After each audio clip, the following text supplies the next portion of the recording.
class meeting to order. Mr. President. So, I'm hoping we're going to improve on the class meeting format that we had 50 years ago. And you guys have no idea how difficult those were for me. Mr. Japan used to have to boost me up to do it again because he knew I was just going to get crushed. But you guys are not getting out of here without having to listen to me talk for a few minutes. Here's the deal. We have this place called and you're not going to throw us out, and we're going to go to the Emerson Hotel afterwards. But I did want to say a few words. I don't get many opportunities to do public speaking, and frankly, after my experience as president, I avoided them. But there's been a few, and so most recently, at my daughter's wedding, they let me speak. My wife really tries to control me, but she let me speak, and I thought I'd do something different. So I said, we're going to talk about the most pressing issue in the world faces at the time, which was a year ago, which was, what is a Bitcoin? So I evolved my thinking a bit, and today I was thinking I'd move on to, what exactly is ChatGPT? Right?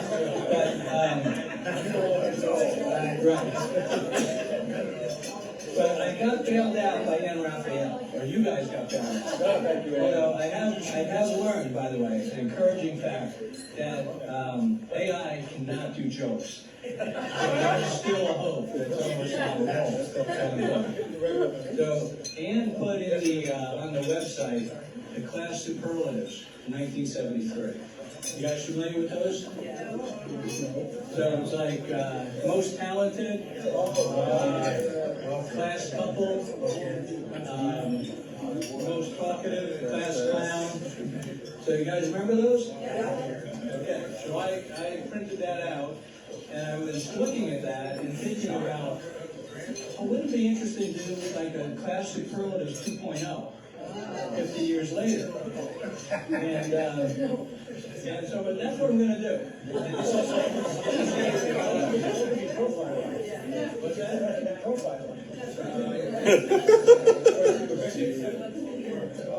So this is a class participation, Jeopardy style. Who was? And so we didn't have all these categories, but so the first person I wanted to mention was, he was one of the class superlatives. And the topic was most talkative. And that was really just us being nice, because it really was most argumentative. This was an individual who was arguing with you about anything. His preferred topic was sports. But after about 5 minutes, when he would say, and what was Bobby Richardson's batting average in 1947 for the World Series? And so you'd give up on that, and then it didn't matter. He just wanted to argue. So if we had had a class superlative for most likely to become a lawyer. Okay, now some of you guys know who this is.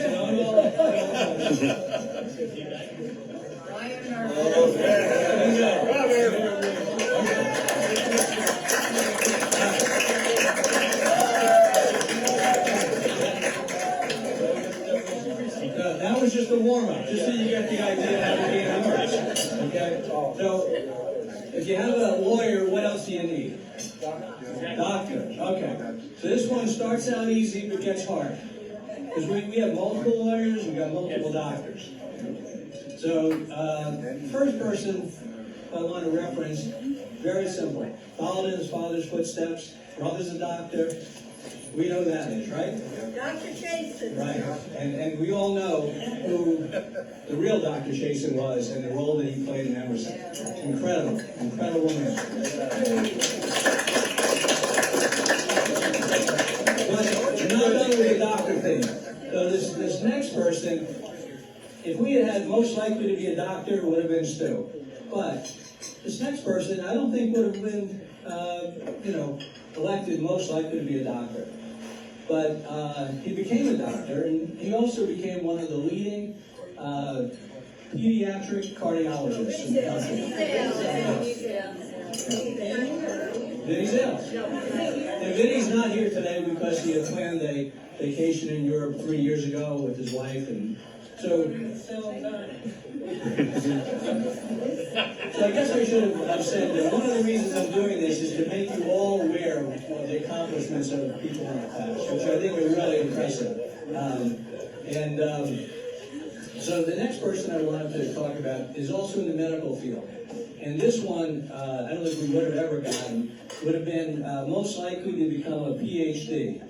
And from what I understand from Laura Voskanian, this is a guy who only got through high school biology by cheating off of her. And despite that fact, he got a PhD and had a very long career in big pharma. And for the last 15 years, I'm very proud to say that he's worked on global health initiatives for orphan drugs in developing countries. So these are diseases that don't really affect us in the Western world, but really make a big difference. And he's very, if you don't know who that is already, let me just say he's very absent-minded, and many times I'm convinced he couldn't find his button with both hands. Ready. All right.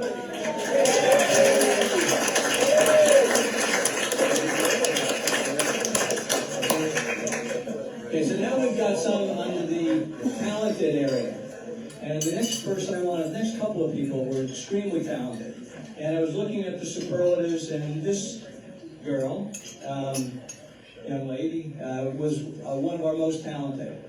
And I'm always impressed by people in our class who made careers out of passions, that they had, that maybe not were the most commercial, but they made it work. And so she spent her career in commercial art. And then there came a time when she transitioned into being a pure artist and doing commission work, mostly portraiture. And she still does that today. And I just find that so impressive. And who would that be? Gotta be Alice.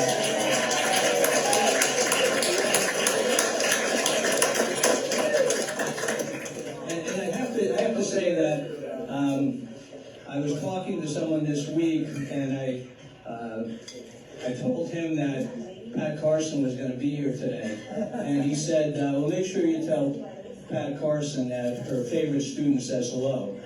And I said, I don't think it was you, Glenn. I think it was Alice. That was from Glenn Hyman.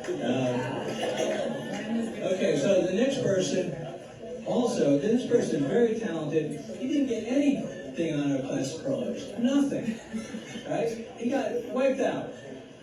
But if we had had a category for most likely to form a rock band that would become the world's most successful tribute band, that would run for 45 years still going, and would play over 6,000 performances in front of crowds as large as 30,000 people.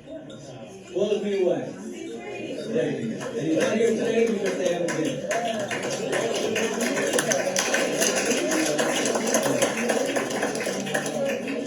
All right, so I got a few more for you, and they're going to get harder. All right, this next guy was so quiet.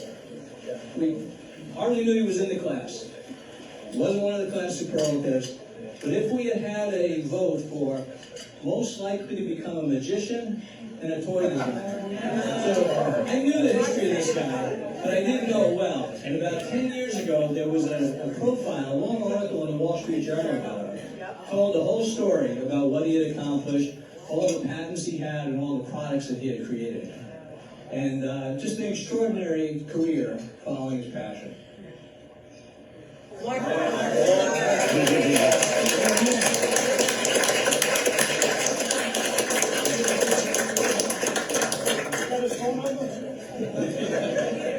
now say a few words, Lord. There you go, Mark. All right, now shifting gears entirely over to the sports world. We had some great athletes in our class. And there's two I want to kind of tease you with. First one's going to be easy, second one's going to be tougher. So, and these guys were voted, up there in terms of athletics. Most likely to become a leading Division I football coach. Pretty extraordinary. We know who that is. It's still an extraordinary accomplishment. And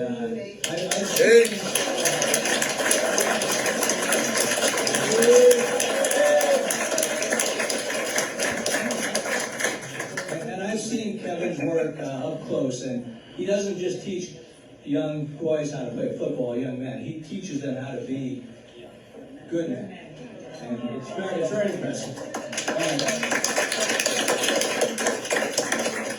So this next guy, again, a great athlete.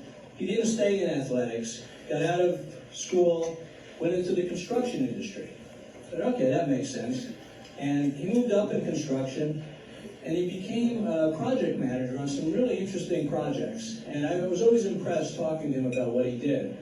And the last project he did, he was in charge of the restoration of the Statue of Liberty facility. And I heard this story that there came a time when he was told that he needed to hop in a boat and go over and pick up a couple over in New York and show them the project. And they were the couple that had been the primary benefactors of the project. And of course he told his wife Nancy what he was doing, and she tried to inform him who these people were. Of course he couldn't have cared less. And it was Barry Diller and Diane von Furstenberg. And I just wish, because they had funded the project, I just wish I could have been there when he was giving them the tour of the project. Because you know, he didn't communicate with them any differently than he would have communicated with us. So, Joey.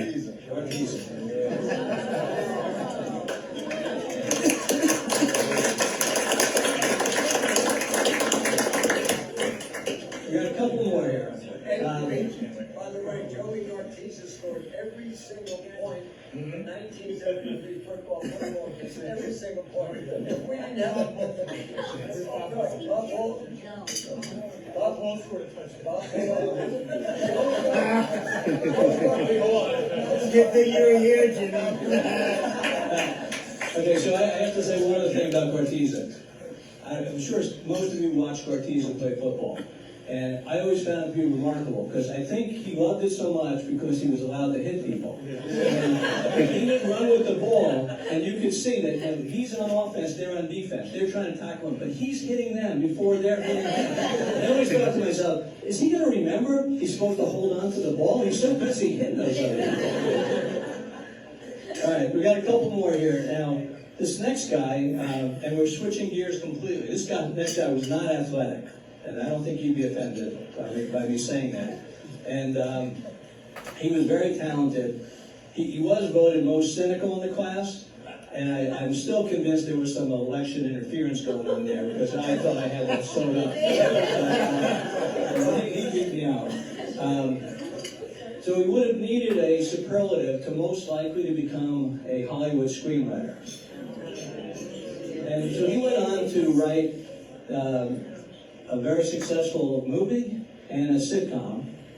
And the movie was Undercover Blues, and the sitcom was Early Edition. And then he became a professor. And what's very interesting, his daughter, Rachel, has been very successful as an investigative journalist and won a Pulitzer Prize. You know what we're talking about? Ian. Yeah. And Ian would be here. He just moved to California. He retired from his professor position. Okay, and then the last person of this group, I have more, so you have to suffer with me here. This guy was a superlative, and boy, has he lived up to it. He was voted biggest freak. Don't guess. And I was fascinated by his life, because he has done such a wide diversity of things. And I knew about some of this, but then I was watching TV one day, and there he is on TV. And I'm saying to myself, he's not acting, he's just being himself. He's a complete macho.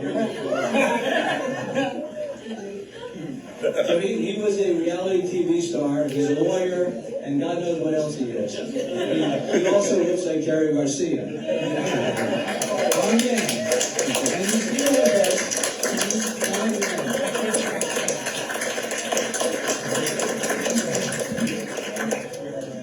So I think that the point I'm really trying to make is we have an incredibly accomplished group, we have in this class, we have doctors, we have lawyers, we have accountants, we have teachers, we have a wide range.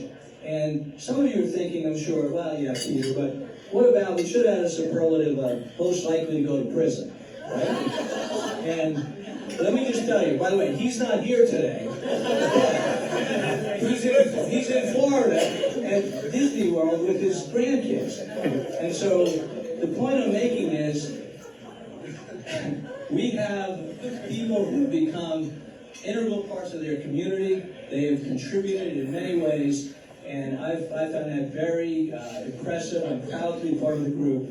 And I just want to give you two examples of that, which I think are very poignant. And there are two individuals, Kenny Baker and Joe Mara, and you know both of them. These guys were super quiet, super quiet. You hardly knew either of them were there. And thanks to Ace, we've had periodic dinners at the Emerson Hotel, and both Kenny and Joe lived in Emerson, and they came all the time. And so, as you know, and Kevin mentioned, Joe passed away 2 years ago, Kenny passed away a year ago. And I had the good fortune to go to their memorial services, and I really didn't know their families, but I met their wives, and I met their kids, and Kenny had 2 sons, Joey had a son and a daughter. And I was just so impressed. First of all, the turnout was unbelievable at these memorial services, just unbelievable. And I think what really summed it up, Gio told me a story about Joe. Joe he wasn't that interested in school, but he really wanted to be a fireman. And when he turned 18, he could join the volunteer fire department. And what that meant was, when the siren went off, he could leave school. He loved that idea. Gio said, when that siren went off, sometimes Gio was convinced that no one could hear the siren but Joe. And Joe was in the fire department his whole life. He was a chief for a while. And then I met Joe's son, Joey, and I had to look it up. And Joey's the assistant chief. So it kind of shows you full circle. I'm very humbled to be part of the class. I think it's been incredible. In the 50 years, I've stayed in touch with a lot of people, and I just wanted to share with you some information about all of this entire group and what everybody's done. Okay, so we're not quite done. So right now I'm going to bring up, we had a treasurer, Gio. He's been our treasurer 50 years. He's done such a good job, we promoted him to chief financial officer. And he thinks that the class is in such good shape, he wants to take the class public. I'm just kidding, but he does want to say a few words, so Gio, come on up.